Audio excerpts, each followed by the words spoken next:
Hello, my name is Susan Stewart. I am the Assistant Director of the State Performance Plan Technical Assistance Project, or SPP-TAP for short.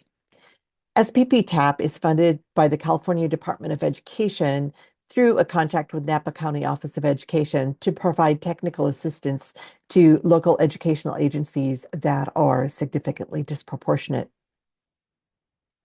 This recording is part of the Introduction to Significant Disproportionality recorded series. And today you have the good fortune of learning from one of the national leaders in equity work around significant disproportionality, Dr. Edward Fergus. Dr. Fergus is a professor of urban education and policy at Rutgers University, and he'll be joined by Connie Silva, the director of SPP-TAP, to discuss the history and research around significant disproportionality and the provision of comprehensive coordinated early intervening services that are intended to ensure equitable supports for students to succeed in the general education environment. Welcome, Eddie, and again, thank you for spending the time with us today. We're going to keep this brief. We're trying to give folks a snippet of some helpful information from you that's related to our past, our present, and our future with comprehensive coordinated early intervening services and significant disproportionality. So my first question for you is, we have local educational agencies that have been identified as significantly disproportionate for the very first time. So what would you like them to know or understand about the history of disproportionality and significant disproportionality and how these designations came to be? Receiving this letter around significant disproportionality, I'm sure for many school districts, as I've heard them describe it to me, they're uncertain in terms of what it means, what are the requirements regarding it. And I think it's important to kind of have a historical context around what is disproportionality, right? At the core of it, disproportionality is the over and underrepresentation of a specific group in relation to their overall pattern, right? So if you have 50% male, 50% female, all things being equal, there should be proportional representations in special ed and discipline and so forth. And so what we know has existed historically in the United States public school system is that there's been disproportionate patterns at all sorts of levels for many years. However, it wasn't until 1997 when there were a few IDEA amendments that were made that added some specific language around and work that expected to be done in terms of disproportionality, right? And those particular disproportionality regulations started laying out that this is a priority that school districts have to address. They have to address why and how over and underrepresentation is transpiring. So the 1997 amendments were key, and then there were an update in 2004 that provided further clarification around disproportionality. Some of that clarification was regarding not only sort of that districts need to be identified, but what do districts need to do? What are the set of dollars that they're utilizing, right? So this is where the Part B dollars were identified as, particularly around significant disproportionality, were expected to be used to address this issue of disproportionality. And then we had a fast forward, we had our most recent advancement around disproportionality regulations in 2016 that further defined not only sort of what it is by using a specific calculation. So now every state gets to use the same calculation, because prior to that, you had 50 states, and we probably had about 30 different formats of calculations that were happening across the country. And so this sort of fine tuning has really helped us as a country to get much better in terms of understanding disproportionality. So as districts get this for the first time, they should understand that there's a long-standing history, regulatory history, and as well as a history of, in general, of needing to address these types of equity issues in education. Thank you. So I want to talk a little bit about what we see here in California. As you know, the State Performance Plan Technical Assistance Project provides technical assistance to districts that are dealing with this, addressing this. And from our experience, we see that educational professionals working to address these disparate student outcomes based on race and ethnicity, as you just described, as is required through the CSACE process, they often face pushback, right? And sometimes it's internal from their own educators, parents, so on, and sometimes it's external from community members. So what advice do you have for leaders to help them manage such situations? And I mean, that's such a key stumbling block or hiccup that transpires around this disproportionality issue, right? And it is because it is touching on a broader issue that is existing in our society, which is how do we converse around issues of inequality when it's tied to race or ethnicity, right?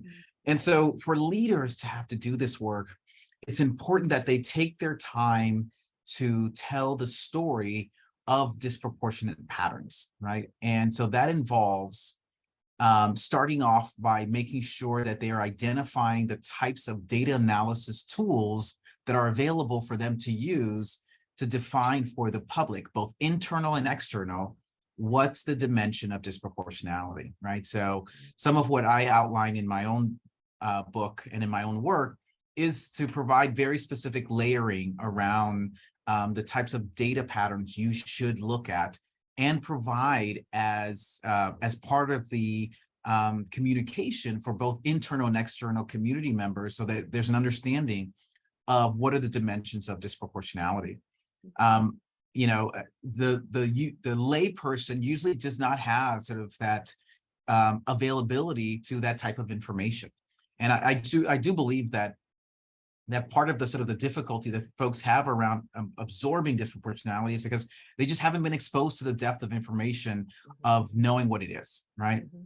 The other element that leaders should also be very attentive to is the manner in which they not only look at this initial sort of data patterns, which are usually quantitative data that they look at, but also conducting a root cause analysis that includes qualitative data, particularly qualitative data that speaks to the nature of how practices are implemented, right? So if we're going to be looking at disproportionality patterns in special education, we know we have to look at qualitative data around how well the intervention tiers are occurring, right? So we need to look at sample referral forms for academic or behavioral interventions.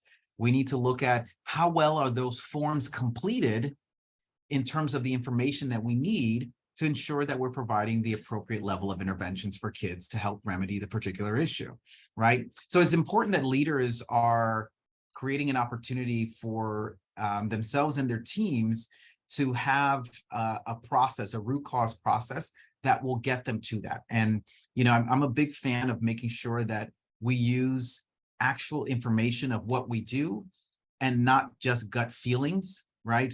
It's not just asking myself why that happened, but also having the information in front of you to really sort of engage that. And I say to start with that because it is as one place to provide information such that the pushback isn't focused in on that the problem isn't real. Let's start taking that off the table by providing a very adequate and robust root cause analysis.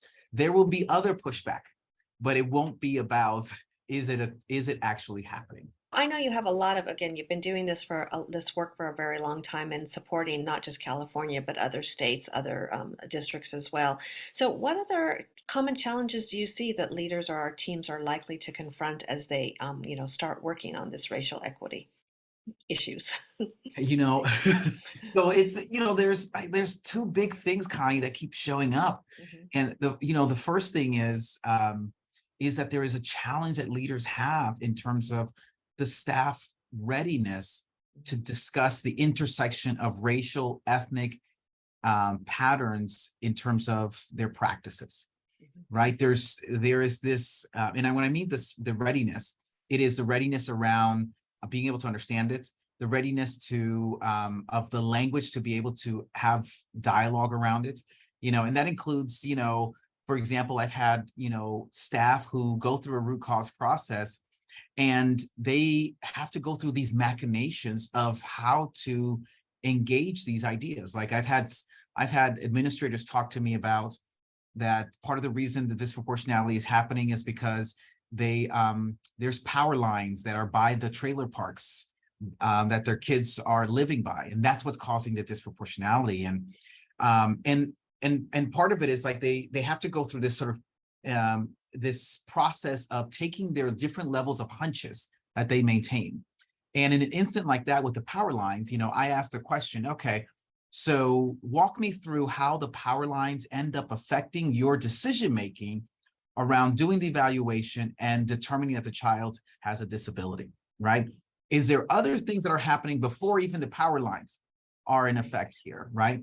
Mm-hmm. And so there's this readiness around those, and then the readiness around and the comfort around discussing that there may actually be differences for how we are treating racial, ethnic, and minority groups in our schools, right?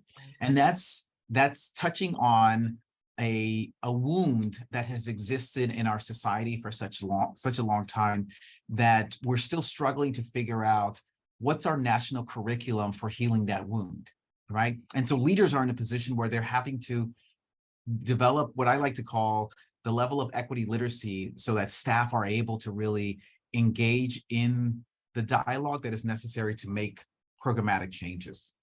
Yeah. The other sort of challenge that I see leaders also incurring is the challenge of consistent implementation of remedies. I love when, one of the things I love about educators that we're a set of people who are about fixing things, getting things done. Mm-hmm. Our challenge is that we're not always sort of knowledgeable around how do we implement well, right? We take an idea, we formulate it, we write some documents, and then we say we're going to launch it on this day. And we talk about launching it as if we're going to go to full maturity implementation of a strategy on day one, without giving ourselves the opportunity to stage that implementation in a gradual way to know, okay, how do I first build the knowledge base so that everybody's comfortable? How do I first build the buy-in?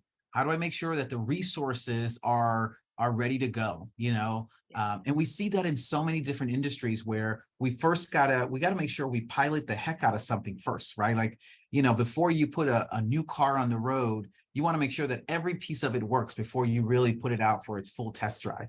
And unfortunately, we don't do enough of that in education. And I get why we don't, because we don't have the luxury of time, right? To really do, to have the sort of the space to think and actually do it well. But we've got to give ourselves an opportunity to at least nibble at trying consistent implementation of remedies. Yeah. So those are some of the things I see leaders struggling with. Yeah. That is really, really, really good key points, and I love that. Did you call it equity literacy? Yes. Yes, I love that term. That's great. Yeah, and you pointed out many of the sort of those smaller steps and just even slowing down. And we know that a part of that slowing down process that people or districts are often sort of surprise LEAs as we come in and start to support them is it takes a long time just to even develop do that root cause analysis. So you develop that action plan, staged, or even if it's not staged, unfortunately, it's there's a lot of time involved. And so I want to talk a little bit about that root cause process, because we do see LEAs struggle with the root cause process. And I'd like to hear more from you about sort of the strategies or the needed remedies that you would recommend when they engage in that. We give districts, just again, I know you've worked with us before, but it's like 9 months really to go from identification to when they're actually going to submit a plan. Part of the struggles that I see LEAs having is that they being able to hone in on the specific data about their practices, right? There's a lot of, often I have, LEAs talking about sort of their practices. It's like, well, I feel this is happening, and I think I see some of this happening, and I think the real problem is, and I love feelings, I love thoughts, I love hunches, I love all those things, right? Mm-hmm. But show me the evidence. Show me the evidence that helps to substantiate that, such that we are clear around not only sort of that those feelings, hunches, or what have you are real, but also what's the propensity to which it's happening, right? So one of the things I'm always pushing around the root cause process is that when you're looking at your processes, look at it from the vantage point of what I've designed in terms of this practice, is there a theory of action behind it, right? So if you're doing tiered interventions, what's the theory of action of how you laid out the process from the time a child demonstrates a difficulty to the time that they're a tier 3 or tier 4? what's that whole theory of action that you laid out here, and the forms and the screeners and everything that you have plugged in. You know, two, we need to look at what's the efficiency or the fidelity to which we've actually been implementing. Yeah. You know, I love when I work with districts when they say, well, we have an MTSS playbook or we have an RTI playbook. And I'm like, great. So now let's look at, let's actually look at this playbook and see and pressure test it according to what you actually do. Right? So you have these forms. So you have these steps, you have these peoples who are supposed to be doing all these things. So let's look at the fidelity to which all of those things are actually happening and gather the types of information, to process data that helps to tell that story so that we're clear around sort of what the gaps may, if there's a fidelity gap, because we can have a playbook, but then have a gap in us actually implementing. Right. The third thing that has to be considered is the resources that are allocated to ensure that that practice actually happens. You know, I've had districts that will say, well, we've got our playbook, we've got our interventions that we've, you know, that we have in play. And in terms of resources, you know, we decided because we have staffing issues, we're going to have our teacher aides do pull-out sessions with our kiddos, right? And I love me some teacher aides, but I also hear from teacher aides where they'll say, I haven't really have the training to do this. I'm learning this on the fly, right? Yeah. And, you know, so that type of resource allocation jeopardizes the theory of action and the fidelity of what we're actually doing, right? So there has to be, so in this root cause process, you know, the struggle is around taking the time to actually name what the nature of the problem is, because if you can identify if it's a theory of action problem, if it's a fidelity issue, and or a resource issue, it allows you to allocate your CEIS plan in such a way where I need to target some fidelity issues that we have, which is we're not consistently making sure that we're doing X, Y, or Z in terms of interventions. Then let's plug our dollars in there. Or we have a resource issue, so let's plug our dollars there, right? And so they, in all of that, the last thing I'll mention around the root cause process is keep it to the four walls of the school. Too often schools will engage a dialogue, which is about, you know, well, you know, things really changed when these mixed income housing came to our community. Things really changed when, you know, because in that conversation, what you're just telling the story is of how your community, what your community is. Right. But those types of dimensions are things that we should be cognizant of how nimble our schools are in ensuring that we're providing supports, right? So if we know that in our community there is a growing homeless population and we're having more kids, you know, showing up to our schools who are having home insecurities, do we just keep things going the same way, or do we adjust what we're doing? Because now, wait a second, there may be the way in which we're approaching homework needs to be different, because not every kid now has a stable home. So let's reorient ourselves in terms of what we're doing, because we're not being responsive to the populations that we're serving. Right. Oh, that's great. Yeah. Staying within what they have control over, right? What they can impact. Yeah. We definitely see that as well. So, you know, you've gone a little bit into implementing CSACE, and so I want to talk about that a little bit. I mean, obviously this is early on the stage because our LEAs don't have a plan yet, but I do want to talk about some of those red flags, because it's almost like you want to keep them from jumping into solutions, but you also want to already be forewarning about what some of those red flags that you see that an LEA is implementing or has started implementing CSACE in a manner that is not likely to address their significant disproportionality. And you touched on a few of those, but I'd like to hear a little bit more.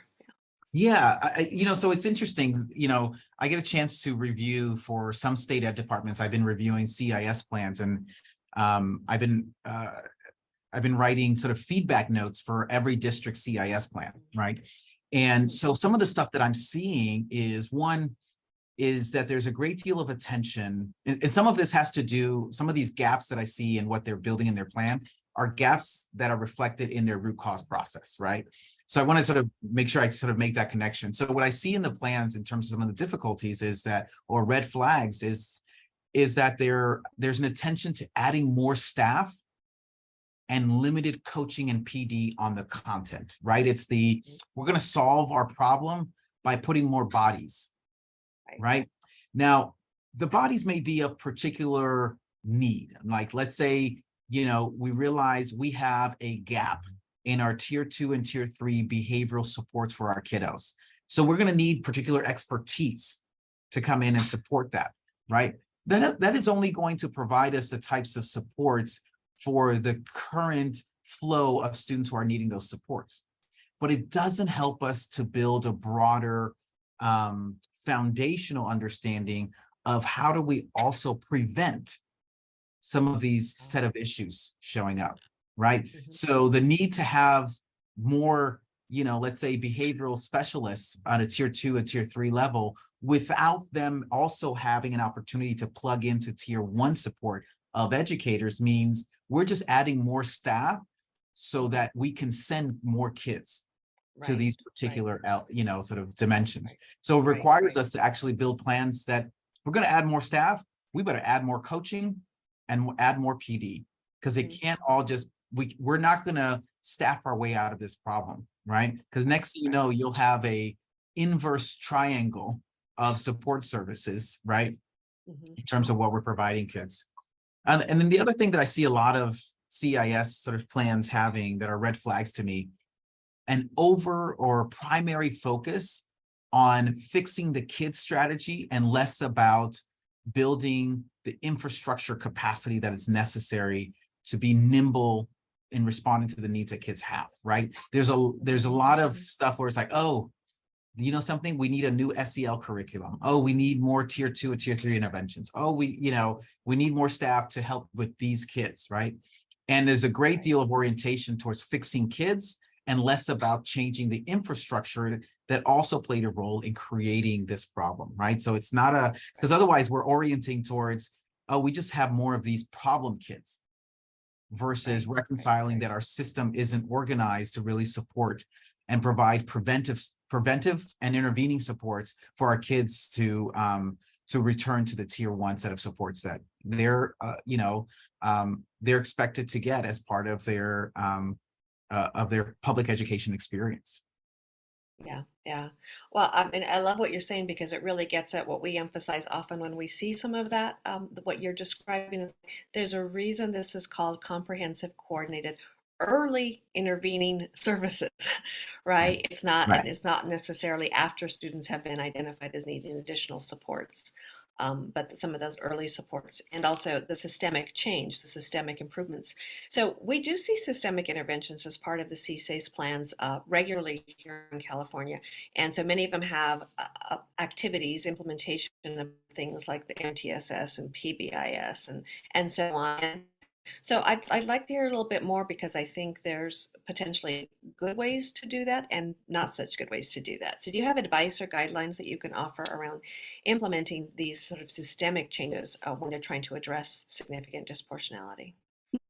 Yeah, I would, a couple of things I would suggest is, one, that in the implementation of this work, that there's at least two things that are happening. One, that there is continuous disparity analyses that transpire, right? Just don't do the initial disparity analysis at the beginning of your root cause and say, okay, I'm done. I don't have to look at this data again. No. You actually have to continue to look at it while you're implementing, right? Because it becomes one of the ways in which we do progress monitoring, right? So let's make sure that we're staying on track to address this particularized issue, right? Two, in terms of going along with that progress monitoring, that you actually progress monitor the actual implementation, not just the outcome of the implementation, right? So if we're going to be implementing a new intervention series, if we're implementing a new process for how kids are going through tiered interventions, examine how well you actually implemented that thing versus just looking to see, oh, did I get to it, right? Because part of what we want to understand is whatever effect we end up seeing in our disparity analysis, we want to be able to tell the story of what did it take for us to get there, right? And that includes understanding the texture of sort of the implementation process. Thank you. Thank you. Yeah, I know in California we are doing a better job of that progress monitoring through the California Department of Education in terms of what's being asked from districts and once they begin implementing. So it's great to hear you say how important that piece is. So I have just one more question. I know you're a busy man, so we'll one more. We keep hearing about COVID and the pandemic, and how does this really impact the work that districts are doing around significant disproportionality? Do you see a difference in what districts can or should be doing, particularly around, I think some of the main things we hear about that I know are very real, sort of our staffing issues, our staffing that's consistent, even though I know pandemic is over, we still have major issues around staffing, and then also obviously the learning loss or the disparities in learning that we're seeing from our students. Yeah. The the quarantine that transpired really challenged so many aspects of education, right? It challenged the degree to which we know how to teach online, right? Mhm. The degree to which kids are ready for that type of learning experience to transpire. It was so abrupt. And in some ways, there was no gradual sort of building up to it. Mhm. And then all of a sudden we were back in schools, right? So there was no gradual release from the experience of being sort of online. And not only sort of the instruction was happening, the learning was happening online, but also kids' social development was online. And it was such an intensive sort of experience around that I think it had all sorts of effect, right, on kids. And one of them being continuing to exacerbate the learning loss, particularly for population that had experienced learning loss before the quarantine. This exacerbated even more because now there was a great deal of question. There was a further question around the wellness of instruction and learning that was happening, right? So, so I think it's, as schools are reeling from understanding the types of learning loss that may have transpired during quarantine, they have to think about it as compounded learning loss, not just the learning loss of that moment. And we're not just trying to address the issue of learning loss during that moment, but we have to understand that it was a compounded learning loss that was existing beforehand. Right. Secondly, the other, I think, big ripple effect around this, addressing it, is the staffing shortage that has just been pervasive throughout the country. A shortage that for all intents and purposes has really left school districts in a place where they have limited opportunity to do the in-depth coaching, PD work that they would like to do with staff, to deepen their content knowledge, their expertise, to help address the compounded learning loss, right? And so now you have fewer people available to do the same set of stuff, but yet, and also lacking the knowledge base to know how to do it. And so what that's turning into in terms of particular effect is that we're starting to see larger numbers of kids ending up in tier 2 and tier 3 types of supports, right? It's I don't know what to do with them. This behavior keeps showing up. I don't have anybody to send them to except for tiered interventions, right? Okay. And so the concern is, my concern is that there will be a compounded effect of disproportionality rates over time, that you will start seeing greater numbers of kiddos ending up in special education. That's not good. I know. So your advice, Eddie? So the advice I would say is that the best we can is to take to utilize the infrastructures that we have already in schools to do the type of in-depth coaching and PD that staff need so that they can address some of the compounded learning loss, right? Meaning, if you have PLC structure, let's use our PLC structure much more intentionally around these things, right? There have been too often where I do observation walks with principals where I'll walk in on a PLC, and I kid you not, I walked in on a PLC where it was knitting. The group of teachers were knitting. That was their PLC. And I said, this has nothing to do with kids. There is nothing here that is about kids, about in-depth development of teachers in order for kids to have an opportunity for growth. So finding those infrastructures that are already at play and utilizing them more targetedly, right? Whether it's your PLC, whether it's your department meetings, whether it's an all-staff meeting, deploying them in much more intentional ways to help address those issues that are the issues that are about the staff not having enough time and expertise depth to be able to do their work. Thank you, Eddie, so much. Again, I know as I said, we have had the pleasure and the true benefit of working with you over the years since about 2009. And we love having your guidance, your advice. And I know this is going to be very helpful to districts, particularly those that are newly identified, but even those that have been doing this work for a while. This will be a recording that they'll be able to view going forward, because they'll probably want to go back and revisit this once they start, really getting closer to that action plan. But again, thank you for your time and all of your commitment to this work. We really love working with you. So thank you, Eddie. Thank you for the invite. See you next time. Thank you for listening to this recording about the past, present, and future of comprehensive coordinated early intervening services. This and the remaining recordings provide foundational information, including the underpinning federal requirements around significant disproportionality and how California is addressing those requirements. The identification methodology recording presented by Brandy Howergy at the California Department of Education demystifies how LEAs are identified as significantly disproportionate, and the recording about the State Performance Plan Technical Assistance Project, or SPP-TAP, provides an overview of what technical assistance is available to those LEAs that are identified as significantly disproportionate. You can access the rest of the recordings from the Significant Disproportionality page on the caltan.info website. On this slide, you'll see that we have an introductory webinar on February 18th, 10 to 11 a.m. These recordings that I've just mentioned are the pre-work for that event. So we encourage you to view all of the recordings prior to that event so that you will have this fundamental understanding of significant disproportionality prior to that meeting, where we will delve deeper into what this means for you and your LEA. There are two more events that I want to give you a heads up about. Both of them will have pre-recorded pre-work. The Step 1 workshop is an in-person event. These will be held throughout the state, and they will occur in February and March. Keep an eye out for an email with information about this event, who should attend, and which workshop to attend. The Step 2 workshop is a virtual event. There will be some pre-work that it will be recorded that you'll want to watch before that June 18th workshop. We look forward to seeing you at the introductory webinar. But in the meantime, if you have any questions, please feel free to contact the California Department of Education at SIGDISP, that's SIGDISP, at cde.ca.gov. Or you can contact us at the State Performance Plan Technical Assistance Project at SPP-TAP at napacoe.org. We look forward to seeing you on February 18th.